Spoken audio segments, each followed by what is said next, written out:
Welcome back to Bombastic Nation and Ting and Ting and Ting. Back with some more vibe for all you.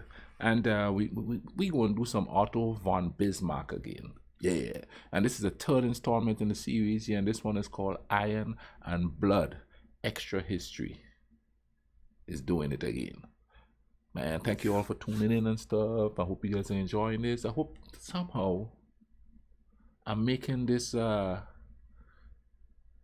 situation that we're in, where people have to stay in a lot, much better with my reactions. I hope somehow I'm a little bit funny and sometimes I'm a little bit serious, but I hope it's working for all you. Comment down below, let me know what's going on. Go ahead and like the video, share the video, and like I said, keep commenting. Let's go ahead and YouTube and Simmer and see what I go on with this here, alright? As Bismarck moved from radical to pragmatic, he was at last offered a position in which he would shine. The position of envoy, diplomat, and deal-maker. The boss. Bismarck's tutelage in the diplomatic craft was swift. As he wrote to his wife, "I am making rapid progress in the art of using many words to say nothing at all." He wrote this from Frankfurt. He had been assigned as the... That's funny. He's perfecting the art of saying a lot, but not saying anything at all. And I remember a story, my friend. I used to do a radio show, right? And my buddy Scott Hall, he was my co-host. He was co-host along with me, and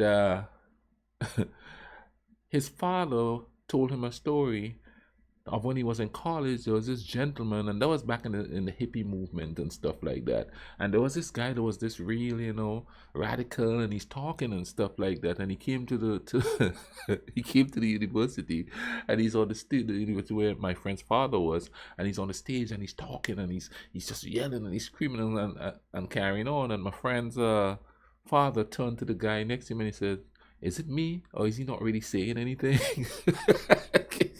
This is the epitome of what he's saying. The dude is saying that's what he's doing here. Let's keep going. This guy is really interesting. Prussian envoy to the Diet of the German Confederation. That being the body that was supposed to figure out how the whole mess of 39 German states were to work together. But working with the Austrians was the furthest thing from Bismarck's mind. He was there to assert that Prussia was Austria's equal, and he did this with aplomb by lighting a cigar. See, smoking in the assembly was a privilege granted only to Austrians, but when the Austrian representative sitting next to him took out a cigar and began to smoke, Bismarck cracked out one of his own and, saying nothing, lit up. The press loved it. His enemies loved it too. When he returned to Berlin, one of them claimed publicly that the only thing Bismarck actually accomplished in Frankfurt was burning a cigar. And, of course, because old habits die hard, one thing led to another, and the ever-diplomatic Bismarck found himself once again on the field of honor, trading shots with a fellow Prussian over a cigar burnt to snub the Habsburgs. But his time in Frankfurt taught him one thing. If the Prussians were ever to carry the same weight amongst the German states as their much larger rival, they would need allies. So he began to court what he saw as the two most valuable possible confederates for Prussia: Russia and France. But then, in October of 1857, the King of Prussia suffered a stroke. The king's brother, named Wilhelm because, of course he was, why should a family have to come up with more than one name, took over the leadership. This Wilhelm, though, considered Bismarck as nothing more than a petulant schoolboy. Wow, this dude ain't got no luck. Bismarck had a plan, though. Bismarck always has a plan. Always. He would counter this opinion in a most un-Bismarckian, and therefore most Bismarckian, way. He delivered to the prince a 92-page treatise detailing exactly how Prussia could abide by the letter of the agreement they'd signed that founded the German Confederation, while simultaneously aligning the other German states against Austria. Unfortunately, Wilhelm thought that was stupid. Bismarck was promptly assigned as the Prussian envoy to the Tsar. Because, I guess if you want to get rid of somebody in 18th century Europe, you just put him in St. Petersburg. Or better yet, Moscow. And there he would sit on ice until 1862. These were some of the bleakest years of his life. He was cut out of state affairs, he fell ill, he nearly lost the use of his leg, and even withdrew himself from Russian society as his ability to serve as a diplomat was hindered by the fact that everybody knew he was there because his sovereign didn't want him in Prussia. But at last, a strange letter came, one saying that he should return to Berlin with haste. When he got there, against all odds, he was asked to serve as the head of government.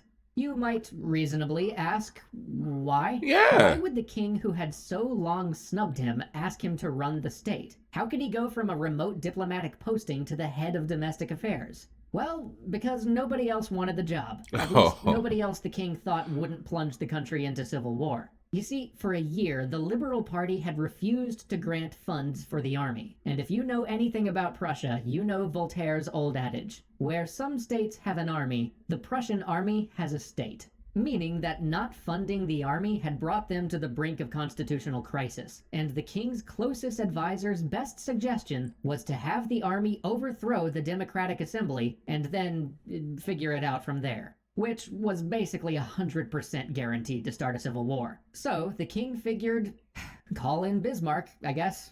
If he succeeds, fabulous. If he fails, then we'll just throw him under the anachronistic bus. As the announcement this went out, guy, no one man. in the wider world of Europe really thought he had a chance. Neither did many in Prussia. For 2 weeks, Bismarck had to scramble to pull together a cabinet, because nobody thought his government would last. Simultaneously, he also had to bolster the spirit of the king, who, in his dejection, was continuously on the brink of giving in. And in the midst of all of this, almost as an offhand remark to those who were debating funding the army, he said the words that would define him and define the age. The great questions of the day will be decided not by speeches and majority votes, that was the great mistake of 1848 and 1849, but by iron and blood. But in the midst of all the chaos, Bismarck had a plan.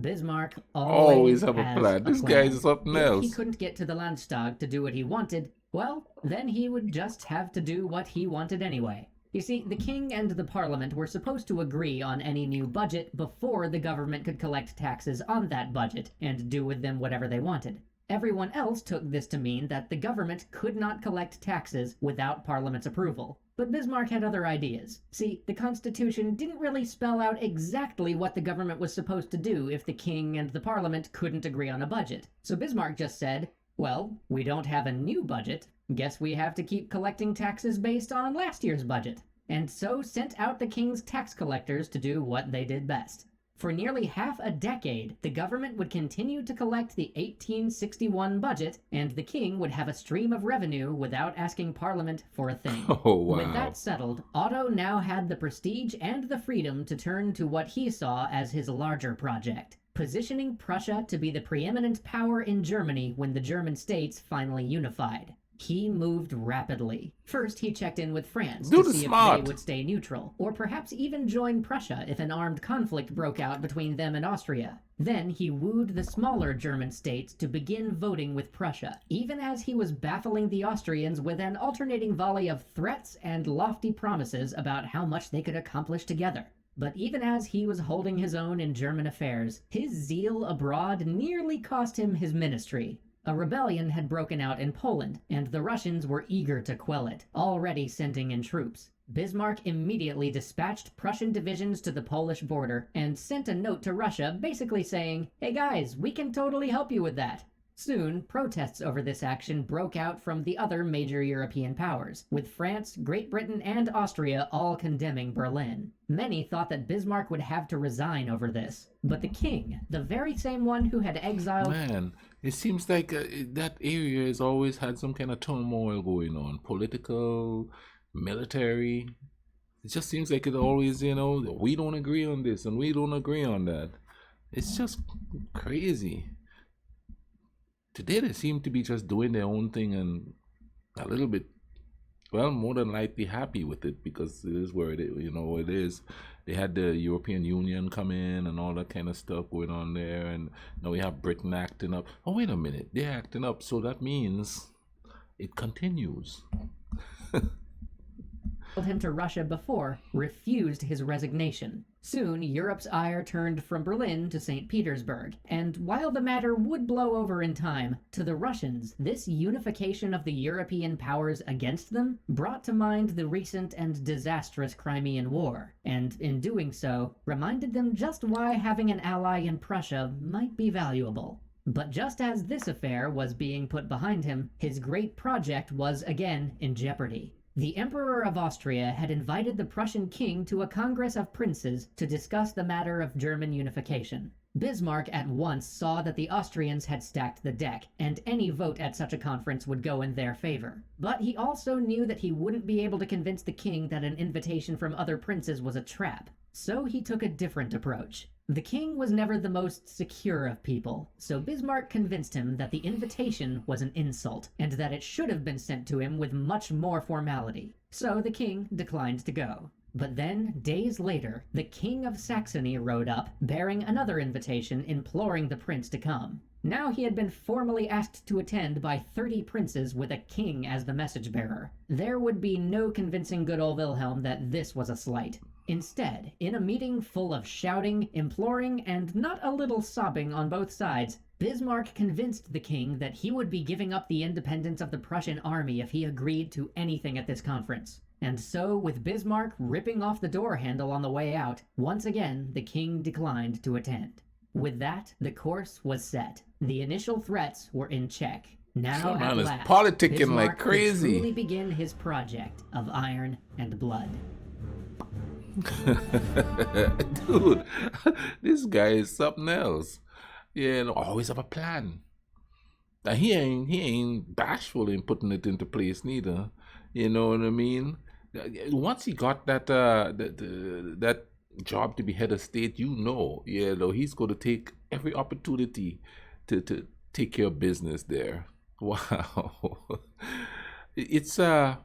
It was a serious time, you know what I mean? It was definitely a serious time, but the way they're telling the story here, it's kind of a tongue-in-cheek and makes you chuckle a little bit, you know?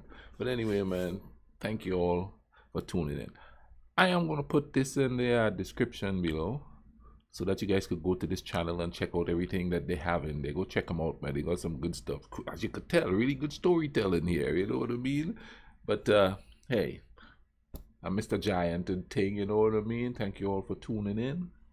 Listen, take care of each other, all right? Cool runnings.